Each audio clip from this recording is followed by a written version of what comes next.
But despite them actually being here, they're having a hard time meeting people and talking to people. And I was like, well, let's come up with something to solve this problem. And that's when I brought my IT background and I coded up a quick game that would help people connect. And we use that in a way that helps them make in-person connections. And originally, when we first started out, we encountered a bit of a friction point because people were always like, well, this is a no technology type event, but they also want tech to be a tool to connect rather than a tool to isolate. And I think as we continue to develop in the future, if we can start thinking about technology in a way that allows people to connect rather than enabling isolation, I think that's going to be tremendously huge.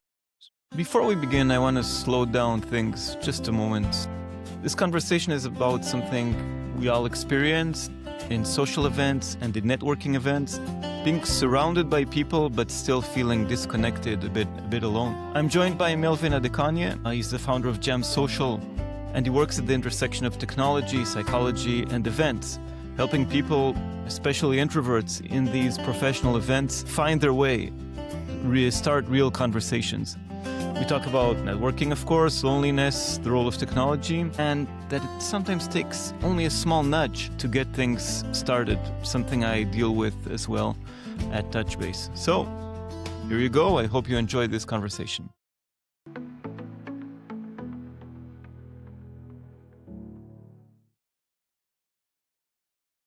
Everyone, thank you for watching or listening. Welcome to another episode of the Reach Out series, where we explore the intersection of human connection, technology, and mental well-being. I'm Yohay Elam, founder of TouchBase, an app that tackles loneliness by helping foster meaningful connections.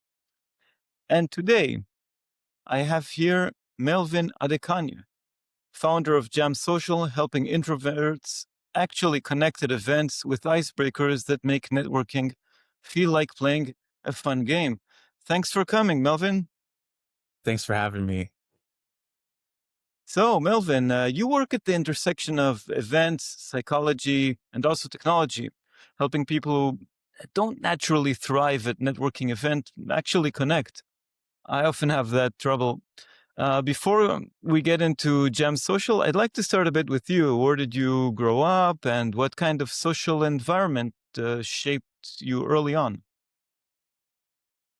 Once again, thanks for having me. And it's so interesting because now I live in Canada, but originally grew up in Nigeria. Nigeria is a very social, it's a very social atmosphere where you could be walking on the street and somebody could start a conversation with you. But moving to Canada, you start to realize that things are a bit different. It takes a bit more effort to connect with people. And, that really starts to show at events. But from my background, coming from a country where people are very social, very free flowing, moving to Canada where people are a bit more reserved relative to what it was like in Nigeria. And it didn't help that I also have a computer science background. And if you know anything about computer science, you're basically indoors in the basement coding all the time. And connecting with people becomes a little bit more difficult. So I really had to make an emphasis to reach out and connect with people outside of my social circle. So, do you feel that working in IT and in front of a computer made you more of an introvert? Do you personally identify as an introvert? Or when did you realize that these kind of networking events don't work the same way for everyone? It wasn't until I got into university, actually, because when you get into university, you're in a way kind of forced to connect with everybody, right? So I was in a setting where we would occasionally have like these social networking events. And I started realizing like, wow, like some people have it way harder trying to strike up a conversation without seeming awkward, right? And that's when I knew, okay, this is interesting.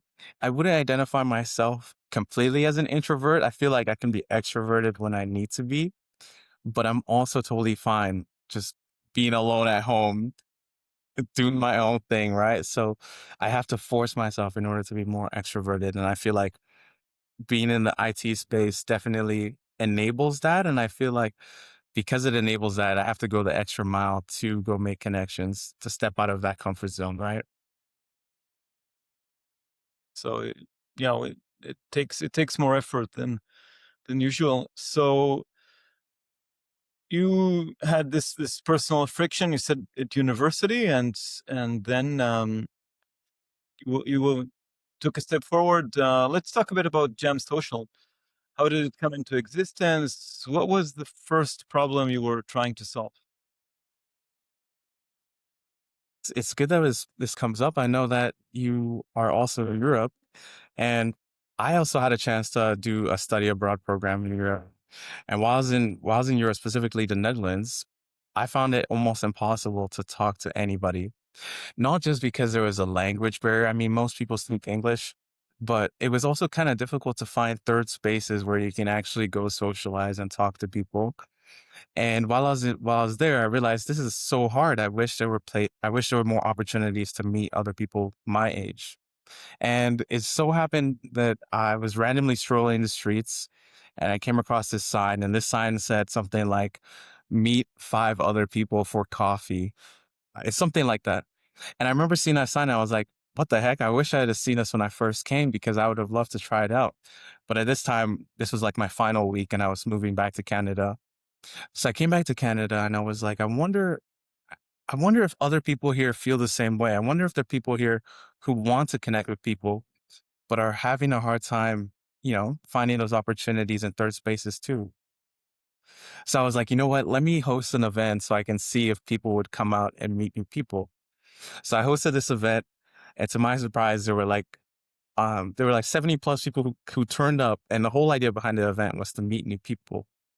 And when they came out to the event to connect, I started noticing that there were some people in the room who were basically on their phone, kind of, people being awkward, they're being a little bit shy. And I was like, in my mind, I was like, what the heck? Like, the whole idea behind this event is to meet new people.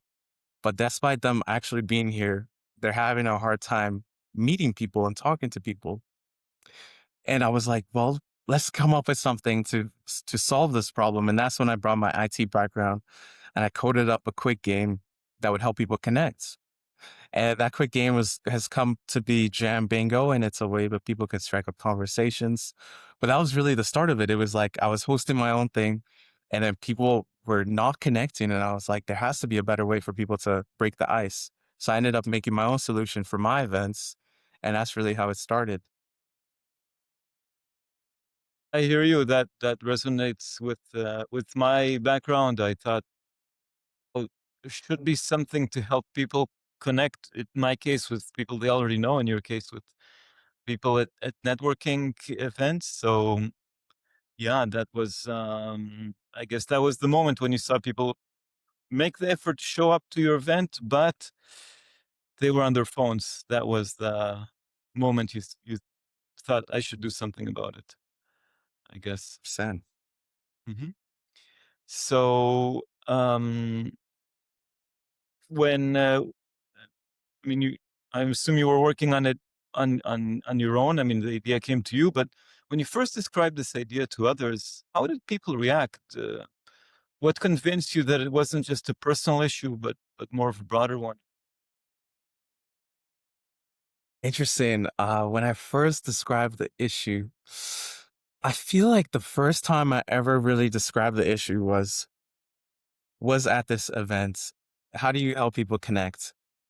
And because I was fortunate enough to have the prototype ready to go and people got to try it out, I think I think I really got to see people's genuine feedback because people would play the game and they would be like, wow, this is the most amount of people I've talked to at an event. Or they would say things like, this is the most fun event I've been to.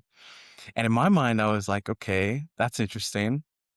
But then I would go to other events that didn't have the game and I would try to network. So I would try to make connections so people would, get to know more about what we're doing. And when I would talk to people, they would say, hey, I would love to use something like that because it's so challenging to talk to people you don't know, right? So I think for me, that was the moment where I knew, okay, people are reacting to this in a way where they're like, I identify with the problem of how do you talk to people you don't know? And I would really appreciate a solution that would help me, initiate that conversation or make a new connection with someone at an event. And that's when I knew, okay, this is something that people resonate with, and this is something to explore a little bit more. So the whole idea behind Jam Bingo is like, how do you get people who are physically in the room to talk to each other? Because most of the time it feels like there's a wall. So the game premise behind the game is that it gives you conversation prompts or challenges that force you to go talk to somebody new. So the way it works is people come out to the event, they're having a good time, and then the host announces that we're going to play a game. So then everybody scans the code to play, and then they get a unique conversation prompt. It could be find somebody wearing the same shirt color as you, or it could be ask someone what success means to you. And the prompts are things that the organizer gets to actually, so they add their own questions to the game. So now it gets people to go up to someone else and be like, hey, the app is telling me to ask someone what success means to you. Would you mind telling me what success means to you? And then it would in a way force that connection to happen that otherwise would not. And then they would connect with that person to unlock the next prompt. And the whole idea is for you to keep unlocking the next prompt until you complete all your prompts. And by then, you're the winner, but the real win is being able to talk to people and being able to connect with new people that you otherwise would not have been able to. Thing you just you people come to others saying, well, the app told me to ask you that. I mean, sort of leaning on an external force, but from there on, takes the connection takes a life of its own, I guess. Exactly.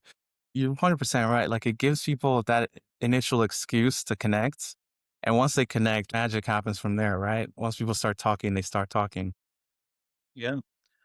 Well, you've been to quite a bit of networking events, and what patterns do you see repeating there over and over? I think you described a bit of people on their phones, but what else? Is there anything else that you see there? I mean, the thing that strikes me the most, but at the same time, I think it's human nature is that people tend to hang around people they already know, which is kind of ironic because you go to a networking event to meet new people. But most of the time, as most people probably see, when they go to an event, they tend to just stand in circles of people they already know. They kind of have the same conversations. And the people who I see make the most of networking events are the ones who are super extroverted, the ones who can literally go up to any group, go up to any individual, and, they break the ice naturally because they have more repetition, they have more practice. But the most common thing I usually see is actually the people who are introverted, the ones who stand on the edges, who are kind of, looking at their phone or sipping a drink, or the ones who are just standing in a circle, just so they feel like they're part of the conversation, although they may not really be networking, but they just want to be a part of the circle without really conversing. So that's what I see the most, and it's quite sad because networking events are a great opportunity for people mm, to advance their career, to advance their business, and one connection could literally be the difference between making the next big step in your career or making the next big step in your business. But that fear of like, what do I say? Or like, would I be rejected stops people from doing that. What I've been told in many cases is just walk up to somebody and talk. It's easy in theory, but not always in practice. So why is it unrealistic for so many people? Is it because they're shy or afraid of rejection, or is maybe something else that you've noticed? Percent think it's a little bit of shyness, but I also think we need more practice that we have, the more comfortable we feel.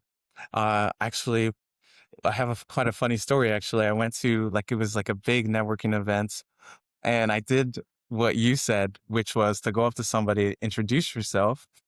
But I did it in kind of a fun, challenging way. I basically walked around the events, and I would introduce myself, and I would say, "Hi, my name is Bill Gates." But it was like an icebreaker because I would say, "Hi, my name is Bill Gates," and they would be like, "Oh, this person's," and then they would hear Bill Gates, and they're like, "Wait a minute, this guy's not Bill Gates," and it would ease the tension because they're like, "My name is," and then they would say a famous person, but then we would eventually connect, right? But I had to do that like 6 or 7 times before I eventually met, one of my really good friends now. He actually laughed about it, and years later, we stayed connected because of that initial connection. So I think having that repetition to introduce yourself, but not be afraid of like, will people accept or reject me? But being able to just say, hey, hi, my name is Melvin. Can we get introduced? I think repetition really helps build that confidence. Is one good advice, and is there any other good advice or things to avoid that conversation starters or moves that you've seen that absolutely fail? Yeah, I mean, moves that absolutely fail. I think it not really being yourself. I think people sometimes when they go to networking events, they're in a state of like, how do I be accepted? But when you're in that state of how do I be accepted, you portray yourself in a way that is is actually showing who you think they want you to be rather than who you actually are. And I think that's the first step is like when you show up to an event, I think it's really good to show up in a way where it's like, hey, this is who I am. And I'm looking to connect with people who also identify with um, values that I have, the work that I'm trying to do. I think when we show up authentically, I think it makes it easier to connect with people rather than showing up as someone who we think other people want us to be. Then we start to run the risk of like, you know, faking it and not really making those real connections. The other thing too, I think common mistakes is like just practical. It's like, you know, dress in a way that makes you stand out. Dress how you dr- dress to make a good first impression, but also dress in a way that makes you identifiable, so people can look and say, "Hey, who's that person? I'd love to go talk to them." That's something that actually, um, someone I know from the States, her name's Megan. She writes about in a blog is like, how do you dress so you can stand out and be unique? Makes sense. Yeah, but I guess the same advice that you mentioned earlier applies where you should dress to stand out, but something you feel comfortable with, which is you. And yeah. No, and I like the idea of yeah, don't fake somebody who you aren't because what's the point? Yeah. Okay, let's move on to technology. Um, when technology enters the social situations, you can often worry about it, and to that it could make things artificial. How do you see it? Yeah, I mean, technology is definitely a huge part of our business because we literally use people's phones, the very thing that is used to isolate people, and we use that in a way that helps them make in-person connections. And originally, when we first started out, we encountered a bit of a friction point because people were always like, "Well, this is a no technology type event. We want people to be able to just talk to each other." And that was an initial friction point, but then we realized, okay, maybe that's not really our market. Our market is actually the place where people are okay using tech, but they also want tech to be a tool to connect rather than a tool to isolate. And I think as we continue to develop in the future, if we can start thinking about technology in a way that allows people to connect rather than enabling isolation, I think that's going to be tremendously huge. And I know even with TouchBase, I mean, that's exactly what you're doing is how do you get people to connect? Um, and and think, hey, I haven't reached out to this person. I should probably go check in on them. Like it's a way that enables me. I'm looking at my phone, but then I see a notification that's like, hey, remember to connect with. Now that's how you use technology in a way that helps people connect, as opposed to ways. I mean, we're more familiar with social media if social media is very good at isolating people, making comparisons. That's not really how people connect. People connect they actually get to um, when they get to talk, and how to use technology as a way to get people to talk in a meaningful manner. It helps people actually connect at events. It gives them the excuse to connect with somebody new as opposed to sticking with people they already know. So I think that's one thing that we do really well. And the other thing that we do really well, I mean, technology also enables other things. It also enables the event organizer to see analytics of like, how did people actually connect? How was my event? how did my event impact the people who attended? So being able to see like how many connections did everyone walk away with? What type of conversations people have? I think technology allows us to show that data, but also, it helps people actually make that first step of like, hi, my name is Melvin. Hey, the app is asking me to ask you what your favorite ice cream flavor is. Okay, we talk about ice cream flavor now. Tell me a little bit more about who you are. It gives that initial step in the right direction. Yeah, it's amazing. And yeah, I use technology for that. The most important thing to make it easier to take the first step. And as you said, also for organizers to get some kind of feedback on how things are working. And one of the things that your app helps with the networking events is related to, of course, connection, but also loneliness and modern lives with their phones. So um, yeah, there are many cases when people feel lonely even when surrounded by others. Why does this happen that people feel alone when surrounded by others? It's an interesting phenomenon because it's quite ironic that you can be in a place full of people, but yet still feel alone. And I think the part of the reason why people feel alone, even though they're surrounded by people, even though they may be talking about people, is because they don't actually feel seen. They don't feel understood. They don't feel like other people around them actually know who they are. And I think this happens for a lot of reasons when we pretend to be somebody we're not, or when we pretend to be someone who we want others to see us as rather than who we actually are. So I think that adds to it, but also like I think a lot of it has to do with like m- actually getting actually showing up in a way that people get to know who we really are. I think that goes a long way in helping us feel less lonely. But as a society, I think we have a lot of technology that aids people to be on their own, to be alone, to feel like they don't need anyone else. And I very much see that as a huge contributor to why people feel lonely, even though they're surrounded or have a lot of followers or people like their post. But people don't really get to know who they are. And I think when people get to know who we are, we feel like we're seen, we feel like we're understood, we feel like we're heard, and we don't feel alone. Feel exposed, we feel more connected. And I feel that, I mean, social media with the culture of Instagram, of showing off, or LinkedIn boasting, or whatever, I mean, that's been around for a few years. I feel there's a new phenomenon of, with all these amazing AI tools, which I try to explore every day, but I think in some way it's creating a bit of a culture of do it yourself, which I'm not against do it yourself. Having skills is good, but if you can ask the AI tool for help with coding or help with connection or anything life related, you perhaps think you don't need real three-dimensional humans.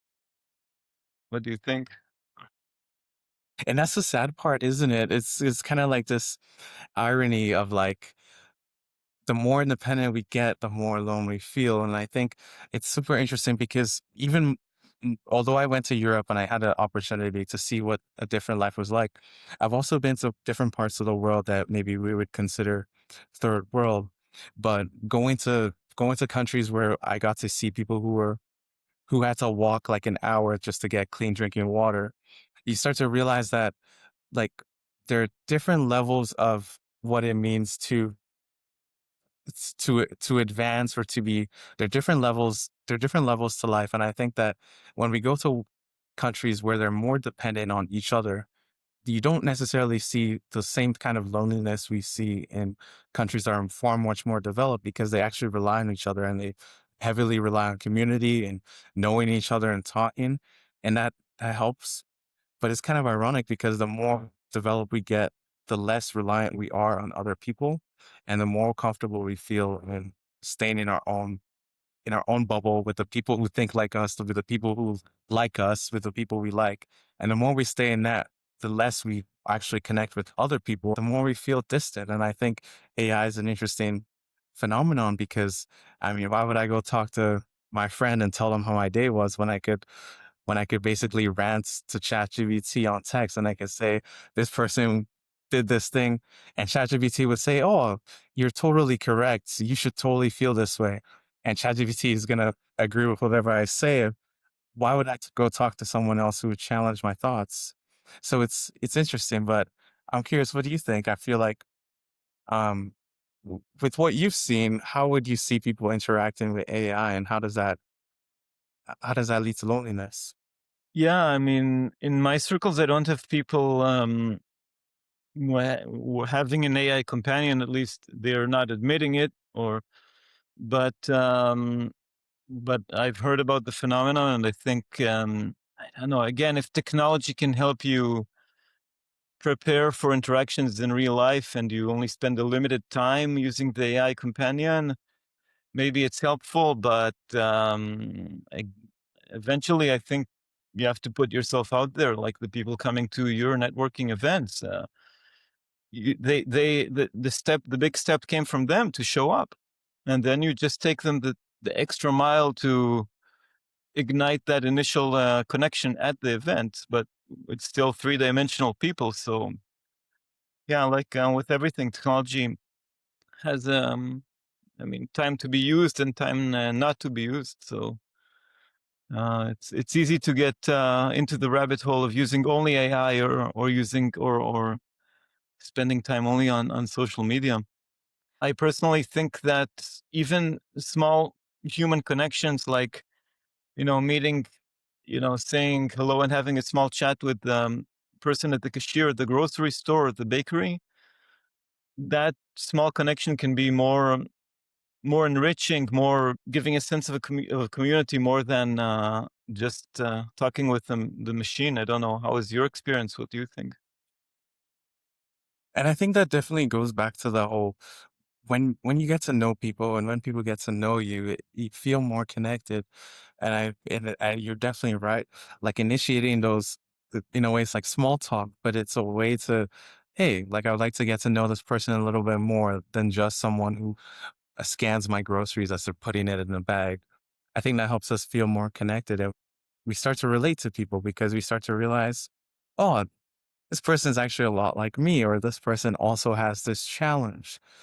And that's something that I really struggle with, especially when I first started out networking. Like you said, technology has its pros and cons. And initially, when I first started networking, before I actually started going to real life events, I would do a lot of online things. So I would do a lot of like LinkedIn, and I would go on LinkedIn and I would press connect with everybody that I saw. And it became really hard to really get to know the people because the conversation was limited to just words on a screen. But when I started going to events, I would use a combination of both. I would use, hey, LinkedIn. I would be like, hey, I see you're going to this event. I just wanted to say hi. Looking forward to connecting in person. And it became like an additive, like a way to connect, pre-connect before we actually connect. Because when we got in person, it was like, hey, by the way, we connected on LinkedIn, and that was my icebreaker. It was like, hey, we already talked on LinkedIn. Love to connect in person. And I think that goes back to like, getting to know people, like using um, every little opportunity, and like you mentioned, touch points to get to know people a little bit more. That's a great tip. Check out who's going to the event. If that person is relevant, pre-connect with them on LinkedIn. Then that's the icebreaker. Amazing tip. So we began touching also a bit on networking, the world of work, LinkedIn. You've also seen JamSocial being used within organizations. What changes when colleagues connect beyond their immediate teams? Glad you bring this up because that is something that surprised me the most. Initially, when we first started, it was how do we connect people at networking events who don't know each other. But we started to see a lot of companies who were using Jam Bingo. And it was quite surprising because these are people theoretically who literally spend every day together in the same space. And and it was interesting because it turns out that when people work in different teams, they actually don't get to connect with people in other departments. So people in the marketing team probably don't really talk to people in the IT. They probably say, hi, hello in the elevators, but they don't actually get to relate. But actually, what we started seeing is that people at these companies would use Jam Bingo as a way to actually get different departments to connect because they start to realize, hey, actually, maybe it is good for Jim in IT to also talk with Melissa in marketing because it gives them a different perspective um, on how different pieces of the company function together and allows them to, hey, if I know IT is doing this, it also allows me to do my role in marketing a little bit better because now I have someone I could touch base with, which is how companies work. Companies aren't just individuals. Companies are individuals who come together to work together. And there's no better way to work together than to actually get to know each other and also get to um, relate on the mission and the values of the company. So it was an interesting twist because honestly, I didn't really see it coming that companies would also use Jam Bingo, but actually they do because it provides value in the sense of getting departments to connect together.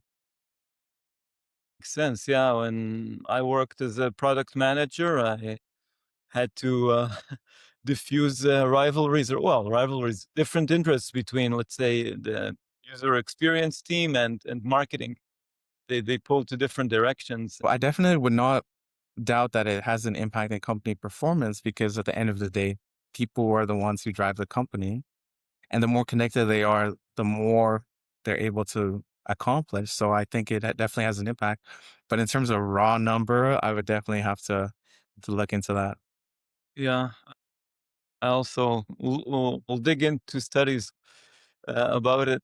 Yeah, I think these kind of relationships at work, some of them become deep friendships because you spend a lot of time together and maybe you have a lot in common with that person, but some are a bit more called now fringe ship. I mean, sort of very small points of touch points, but there is also a value to that. It's a very interesting dynamic when it comes to friendships. I think friendships are a little bit different because I think friendships are built on how well you connect with individuals. For me, I like to think of friends as people who this was something someone said to me, and I think it made a huge impact. But friends are people who who you see a little bit or maybe a lot of yourself in them. And I think when you start to ask someone like, "Why are we friends?" They start to actually describe a lot of qualities they have that they see in you, which is quite interesting phenomenon, right? So I think friendships and like work relationships are a bit different. I think what we focus on primarily is how do we get that work relationship beyond just like fake pleasantries, but how do we get people to know a little bit more about each other? Perhaps they can take the next step into becoming friends, but we take it to the step where people have the excuse to learn more about each other rather than it feeling a little bit like forced or maybe feeling a little bit fake. But it's genuine. It's like, hey, go find someone in the marketing department and ask them what was the most challenging part of this quarter, and it gives them an opportunity. Hey, I get to learn more about Melissa in the marketing department, and that helps me understand what their role is. And if I take an interest in Melissa, I could be like, hey, Melissa also is interested in pets. Maybe I also have a pet. Maybe we can connect on a friendship level in that way. But the primary thing is how do we connect people to learn more about each other in terms of work, and then they could take a step further if they would like. Makes sense. For me, I mean, I sometimes lose patience when people talk about the weather. It seems like unnecessary small talk. And I find that sometimes if I tell something half personal about myself, you mentioned a pet, my huge hobby is running. So I tell them about my weekend run and how I struggled or whatever. It already sort of, that's already a connection. I mean, even if that person doesn't run, there's something to relate to, which is not, I mean, super superficial. So I find that, would you do something like that uh, at a networking event, to tell somebody about something half personal, or is there any other advice? I mean, at a networking event, apart from using your app to to find those icebreakers. 100%. And you know what? I even take it a step further. I think saying things are half personal makes you feel more human compared to people who are all, who pretend or, because you can relate more with a person. But I also like asking questions about people. And I find that works really well because people really like to talk about themselves. And if you can ask them questions, like get them to talk about themselves, then it makes it easier for you to connect with that person. So actually that would be another tip would be ask people questions, but I wouldn't ask questions like, hey, do you have a pet?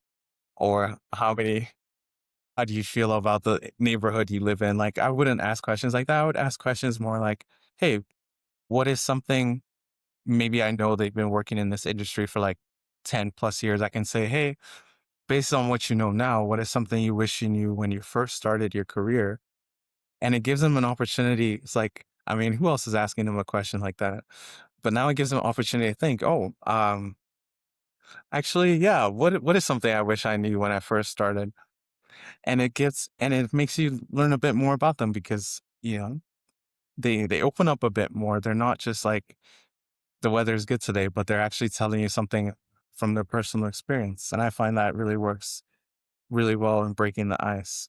I mean, there are lots of questions like these. So the more people use it, I think the better, the easier it is for people to connect. But maybe don't use it too much because because then every single time I have to be thinking about what I wish I first knew. Yeah, maybe have a list of questions which are sort of in the middle between not too superficial, but not too intimidating or too personal, I guess. And um, yeah, and yeah, I like to ask lots of questions, and I find myself sometimes stopping myself. Wait, I think I'm interrogating that person. So yeah, for me, when somebody asks me questions back, I see, okay, there's a bit of mutuality here, so I'm probably not interrogating too much. I mean, when I go to events and I feel I'm struggling to find conversations, or um, I can get out with a headache, or I don't know. I mean, or I don't ignite. I mean, I get stuck. For me, it's a failure unless I find. I mean, if I have one interesting conversation, then I say, okay, that's good enough. It was worth going to that event. That's my way of redefining a successful networking event. People who, I mean, I think some introverts would go to a few of these events, struggle to find conversations, and then stop going to these events because they feel all of them are a failure. Is there a way to redefine it for introverts that would make them feel, I mean, okay, this is progress. It wasn't a waste of time. I did something positive today for myself. I see what you mean. I think success really is different for everybody because everybody's at a different journey on their level of how introverted they are. Like I've been in my journey of doing JamSocial, I hosted two events that I remember the most because those two events had two people who exemplify like a true introvert, like to like a extreme degree. The first event it was this lady, people were networking, they were playing the game, and this lady, she was like, she felt a little, it felt a little bit off. I was like, "Are you okay? Like are you doing okay?" Because she was just like I thought she was in like a distress or something. So I went up to her. I said, "Hey, are you okay?" And she's like, "Yeah, I'm okay. This is the most I've ever talked to anybody." And and I asked her like, "What do you mean?" And she's like, "Well, actually, I don't really leave the house that much, and I'm trying to challenge myself to go to one of these every few months." And she's like, and I was like, "Okay." And she's like, "Yeah, like I enjoy this one. It's the game is helping, and people are a little bit more open to talking." And that was success for her because she only goes to these once every few months, and this was like a huge step compared to where she was. Now take that for someone like me, maybe I go to events more frequently than she does. Success looks a bit different for me because success isn't necessarily just talking to one person, but maybe success is actually, hey, can I book a meeting? Or could we have an intro call so that way we can do business? So I think success depends on where you're initially starting from, and I think you have to look at, hey, this is where you have to first know where you currently are at, and then set goals that are relative to where you're starting from, rather than I don't think there's really a baseline of like what success means for everybody, but I think for you as an individual, based on where you're coming from, I think you can set progress bars.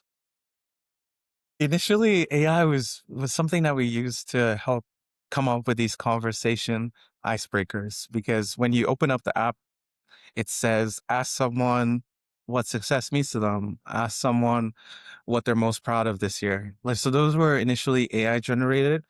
But what we started realizing that every event is different. And actually, some people at these events like using their own questions that relate to the event that they're hosting. So maybe actually a question like, what does success mean to you, is a great question. But for this specific event, they're more interested in asking people, hey, what is your biggest challenge in your marketing department? So we we're looking for ways to integrate AI into use cases like that. But initially, it was a great way to get a general set of questions that can break the ice. But as we got into it, we started realizing that perhaps we need something a bit more robust that tailors to people's specific events. Makes sense. Making things more personal, personalized towards the humans that are actually there. Got it.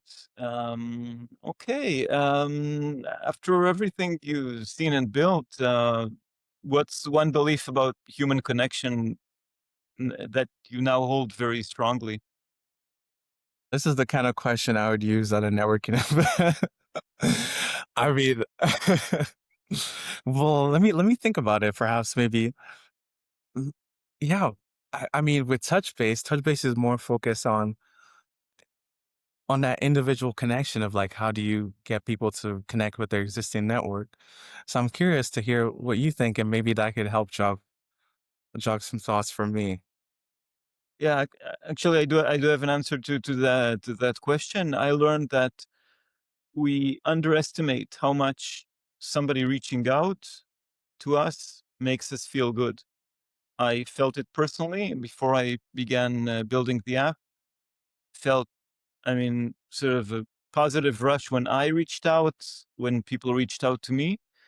And then when I began working on the app, I found out that there are many studies which demonstrate that we tend to underestimate the positive impact reaching out has on the receiver. So that's one belief based in science that about human connections that now is one of my guiding principles in my work at TouchBase. Ah, that's a great point.